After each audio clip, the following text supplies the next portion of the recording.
தேவனை ஆராதிக்க அதிகாலையில் வந்திருக்கிற உங்கள் ஒவ்வொருவரையும் இயேசுவின் நாமத்திலே வாழ்த்துகிறேன். ஜாய் இட்டர்னல் ஃபெலோஷிப்பின் சார்பில் வரவேற்கிறேன். அதிகாலையில் என்னை தேடுகிறவன் என்னை கண்டடைவான் என்று வேதம் சொல்லியிருக்கிறது. இந்த மாதத்தின் முதல் நாள் காலையிலே ஆண்டவரை தேடி வந்திருக்கிற உங்கள் ஒவ்வொருவருக்கும் தேவன் அதிசயமானவராக இருக்கிறார்.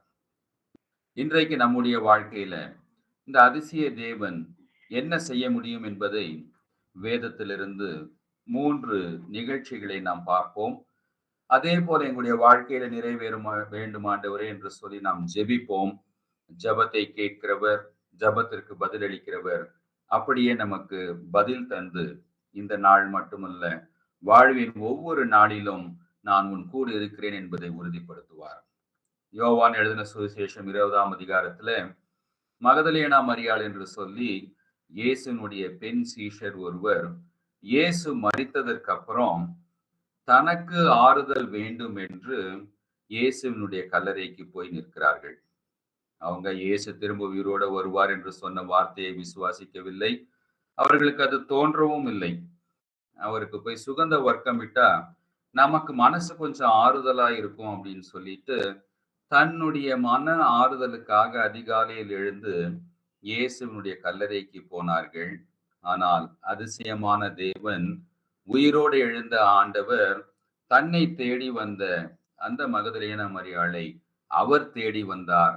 அவரை அவருக்கு வெளிப்படுத்தினார். அவருடைய வாழ்க்கையில சொல்ல முடியாத மகிழ்ச்சியை திரும்பவும் பெற்றுக்கொண்டார்கள்.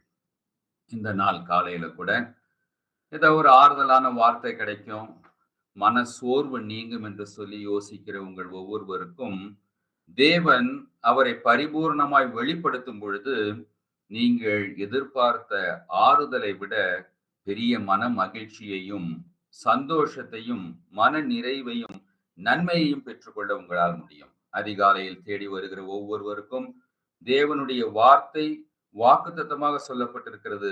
நீங்கள் மெய்யாகவே அவரை கண்டு கொள்ளுவீர்கள். அவர் உங்களுக்கு அவரை வெளிப்படுத்துவார்.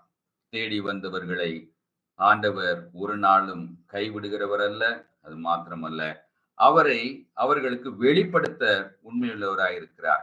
எந்த பகுதிகளில் உங்களுடைய வாழ்க்கையில இத்தனை நாட்கள் ஜெபித்து உங்களுக்கு இன்னும் பதில் கிடைக்கவில்லை, போராட்டங்களுக்கு மத்தியில கடந்து போய் கொண்டிருக்கிறேன் என்று சொல்லி யோசிக்கிறீர்களோ, ஆண்டவர் ஒருவேளை இந்த மாதத்துல அவருடைய வல்லமையை வெளிப்படுத்தி இதுவரை பார்க்க முடியாத அதிசயங்களை, அற்புதங்களை செய்கிறதன் மூலமாய் அவர் அதிசயமானவர் என்பதை உங்களுடைய வாழ்க்கையில உறுதிப்படுத்துவார். மார்க் எழுதின சுவிசேஷம் 4ஆம் அதிகாரத்துல பாத்தீங்கன்னா, இயேசு அவருடைய சீஷர்களை பார்த்து சொல்லுகிறார், அக்கறைக்கு போவோம் வாருங்கள் என்று. இயேசு அவருடைய சீஷர்களோடு சேர்ந்து படகில் பயணம் செய்கிறார். இயேசு கூட தான் இருக்கிறார். சீஷர்கள் இயேசு இருக்கிறார் என்ற நம்பிக்கையில கூட வருகிறது மாத்திரமல்ல, இயேசு சொன்ன ஒரு பயணத்தை தான் அவர்கள் மேற்கொள்ளுகிறார்கள். ஆனால் இயேசு கூட இருந்த பொழுதும் அவர்கள் எதிர்பாராத புயலும் காற்றும் அவர்களை மிகவும் பயத்துக்குள்ளாக்கியது. அவர்கள் இதுவரை பார்த்திராத அளவுக்கு பெரிய காற்று வீசினது, புயல் வீசினது. அவர்கள் மடிந்து போவோம் என்று சொல்லி நினைக்கிறார்கள். அந்த நேரத்துல இயேசுவின் இடத்துல கேட்கக்கூடாத ஒரு கேள்வியை கேட்கிறார்கள். அவர்கள் கேட்கிறார்கள், நாங்கள் மடிந்து போகிறோமே, உமக்கு கவலை இல்லையா என்று சொல்லி.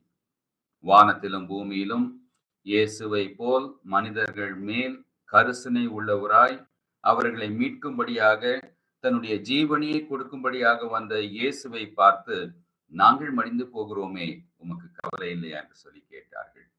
இன்றைக்கும் கூட இயேசுனுடைய வாழ்க்கை படகில் இருக்கிறார். அவர் சொன்ன அவருடைய சித்தத்தின்படிதான் என்னுடைய வாழ்க்கையை நான் வாழ்ந்து கொண்டிருக்கிறேன். ஆனாலும் ஏன் எனக்கு சில போராட்டங்கள், என்னால் மேற்கொள்ள முடியாத அளவுக்கு காற்றும் புயலும் வீசுகிறது என்று சொல்லி நீங்கள் ஒருவேளை யோசிக்க கூடும். சில போராட்டங்கள், சில பிரச்சனைகள் நாம் நினைத்தால் நம்முடைய திறமையினாலும் அனுபவத்தினாலும் அல்லது சில மனிதர்களுடைய உதவியினாலும் அதை மேற்கொள்ள முடியும்.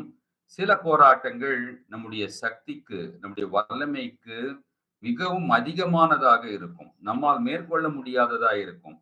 அந்த நேரத்துல இயேசுவே, நான் உம்முடைய சித்தத்தை செய்ய வந்திருக்கிறேன், உமக்கு கீழ்ப்படுகிறேன், உமக்காக நான் வாழ்ந்து கொண்டிருக்கிறேன், என்னுடைய வாழ்க்கையிலே இப்படிப்பட்ட போராட்டம் என்று சொல்லி கேட்கும் பொழுது முதலாவது இயேசு காற்றையும் கடலையும் அதட்டுகிறார்.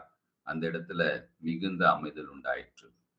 என்னை கேட்டுக்கொண்டிருக்கிற நம்முடைய வாழ்க்கையில உங்களால மேற்கொள்ள முடியாத பாவ பழக்க வழக்கங்களாய் இருக்கலாம், போராட்டங்களாய் இருக்கலாம், பண பிரச்சனையாய் இருக்கலாம், குடும்பத்தில் அற்பற்ற சூழ்நிலைகள் எல்லாம், வேலையில வியாபாரத்துல எதிர்பார்த்த நன்மைகள் ஆசீர்வாதங்கள் இல்லாமல் இருக்கலாம், எதிரான மனிதர்கள் சக்திகள் நம்மை விட வல்லமை உள்ளவர்கள் நம்மை மேற்கொள்ள நினைக்கலாம். அந்த நேரத்துல ஆண்டவரை பார்த்து, ஆண்டவரே நீங்கள் மேல் கிருபையாயிரும் என்று சொல்லி அவரை நோக்கி ஜெபிக்கவும், விசுவாசத்தோடு அவரை நோக்கி பார்க்கவும் நாம் முற்படும் பொழுது தேவன் அவருடைய வல்லமையை நம்முடைய வாழ்க்கையில வெளிப்படுத்தி நம்மை விடுதலையாக்குவார். இயேசு அந்த காற்றையும் கடலையும் அதட்டின பின்பு சொல்லுகிறார், ஏன் பயப்படுறீங்க? ஏன் பதறீங்க? ஏன் அவிசுவாசமா இருக்கிறீங்க? கர்த்தர் மேல் விசுவாசமா இருங்கள் என்று சொல்லி அவர்களுக்கு போதிக்கிறார். அந்த போதனையை நாம் ஏற்றுக்கொண்டு பதறாமல், பயப்படாமல் கர்த்தரை நோக்கி பார்க்கும் பொழுது நம்மால் மேற்கொள்ள முடியாத பெரிய விஷயங்களையும் மேற்கொள்ள கர்த்தர் கிருபை செய்வார். அதிகாலையில் அவரை தேடி வந்தவர்களுக்கு அவர் தம்மை வெளிப்படுத்துவார். அவரோடு கூட வாழ்க்கையில் பயணம் செய்கிறவர்களுக்கு அவருக்கு எதிராக, அவருடைய ஜனங்களுக்கு எதிராக கிரியை செய்கிற வல்லமைகளை முறியடித்து நான் உன் கூட இருக்கிறேன் என்பதை உறுதிப்படுத்துவார். மத்தேயு 14ஆம் அதிகாரத்துல பாத்தீங்கன்னா, இயேசுவினுடைய போதனையை கேட்க திரள் கூட்டம் ஜனங்கள் வனாந்திரத்திற்கு வந்திருக்கிறார்கள். நாமெல்லாம் ஆன்லைன்ல ஆண்டவருடைய வார்த்தையை கேட்க வந்திருக்கிறோம். ஆனால் திரள் கூட்டம் ஜனங்கள், பல ஆயிரம் ஜனங்கள் வெகு தூரம் அந்த நாட்கள்ல நடந்து வந்திருக்கிறார்கள். இந்த நாட்களை போல வாகன வசதிகள் இல்லாத நாட்கள்ல car, bike, bus, train, flight எதுவுமே இல்லை. ஆனா இயேசுவினுடைய வார்த்தையை வாஞ்சையாய் கேட்க திரள் கூட்டம் ஜனங்கள் வந்தார்கள். அவருடைய வாஞ்சையை பார்த்து அவர்கள் மெய்ப்பனில்லாத ஆடுகளை போல் இருக்கிறார்கள் என்று சொல்லி அவர்கள் மேல் மனதுருகி அநேக போதனைகளை செய்தார். ஆண்டவர் நம்மை பார்த்த பொழுது கூட ஒரு நாளில வாழ வழி தெரியாமல், நம்மை வழி நடத்துவார் இல்லாமல் நமக்கு வழி தெரியாமல் வாழ்ந்து கொண்டிருக்கிறோம் என்று சொன்னபோது தேவன் அவருடைய கிருபையினால நானே வழியும் சத்தியமும் ஜீவனுமாய் இருக்கிறேன் என்று சொல்லி வாழ வழியை கொடுத்தார், நம்பிக்கையை கொடுத்தார். நம்முடைய எதிர்காலத்தை குறித்த நம்பிக்கையற்ற சூழ்நிலைகளை மாற்றி நம்பிக்கையை கொடுத்திருக்கிறார். நித்திய ஜீவனை குறித்த உணர்வையும் நிச்சயத்தையும் கொடுத்திருக்கிறார். அது மாத்திரமல்ல, ஆண்டவரை தேடி வந்தவர்கள் ஒரு நாளும் வெறுமையாய் திரும்பி போனதில்லை என்று சொன்னேன். அவர்கள் எல்லாம் ஆண்டவருடைய வார்த்தையை கேட்டு நல்ல திளைத்து போயிருந்தார்கள். நம்முடைய ஆத்துமா நல்ல விசேஷத்தினால் நிரம்பி இருந்தது. ஆனால் அவனுடைய உடல் சோர்வுற்று இருக்கக்கூடும். வெகு தூரம் நடந்து வந்திருப்பார்கள். வனாந்திரத்துல வெட்ட வெளியில உட்கார்ந்து இருந்திருப்பார்கள். ஏசி இருந்திருக்காது. கேட்ட உடனே தண்ணி பாட்டில் கிடைச்சிருக்காது. அப்படிப்பட்ட சூழ்நிலைகள் இருக்கிறவர்களை இயேசு பார்த்து சொல்லுகிறார், அவர்கள் திரும்பி போகும்போது சோர்ந்து போவார்களே. என்னை தேடி வந்தாங்க, நித்திய ஜீவனை குறித்து அவர்கள் அறிந்து கொண்டார்கள், இந்த வாழ்க்கையின் நோக்கத்தை அவர்கள் புரிந்து கொண்டார்கள். ஆனால் அவர்கள் திரும்பி போகும்போது சோர்ந்து போவார்களே. ஒருவேளை வயதானவர்கள் இருந்திருக்கலாம், குழந்தைகள் இருந்திருக்கலாம், பசியா இருந்திருக்கலாம்.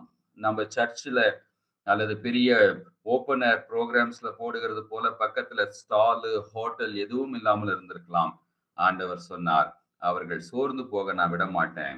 ஆண்டவருடைய வார்த்தையை கொடுத்த மனுஷன் அப்பத்தினால் மாத்திரமல்ல, தேவனுடைய வாயிலிருந்து புறப்படுகிற ஒவ்வொரு வார்த்தையினாலும் பிழைப்பான் என்பது உண்மை. ஆனால் அப்பமும் தேவை.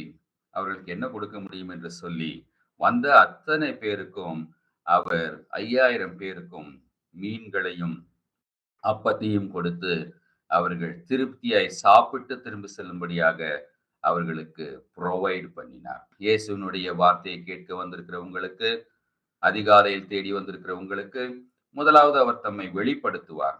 இரண்டாவது, அவரோடு கூட பிரயாணம் பண்ணி கொண்டிருக்கிற உங்களுக்கு எதிராக செயல்படுகிற வல்லமைகள் சக்திகளை முறியடித்து சமாதானத்தை, அமைதியை தருவார். மூன்றாவது, வாழ்வின் தேவைகள் அனைத்தையும் சந்திப்பார். அவர்கள் சோர்ந்து போவார்களே என்று சொல்லி அவருடைய தேவைகளை கர்த்தர் சந்தித்தார். இன்றைக்கு எதெல்லாம் நம்மை சோர்வுக்குள்ளாக்குகிறது? நம்முடைய தேவை என்ன? என்ன ப்ரொவிஷன் நமக்கு தேவை? பணப்பற்றாக்குறை அல்லது வேலை இல்லாதவர்கள், குடும்பத்தில் திருமணமாகாதவர்கள், குழந்தைகள் இல்லாதவர்கள், இப்படிப்பட்ட எந்த காரியம் உங்களை சோர்வுக்குள்ளாக்குகிறதோ, அவர்கள் சோர்வுடன் திரும்பி போகக்கூடாது என்று சொல்லி, அந்த சோர்வை நீக்கக்கூடிய தேவையை அவர் சந்தித்து, நான் உங்களோடு இருக்கிறேன் என்று சொல்லி அவர் உறுதிப்படுத்துவார். நாம் செய்ய வேண்டியது ஒன்றே ஒன்றுதான். கர்த்தரை தேடுங்கள். அதிகாலையில் அவரை தேடுங்கள். அவர் சமீபமாய் இருப்பார். அப்பொழுது தேடுங்கள். தேடுங்கள், அப்பொழுது கண்டடைவீர்கள்.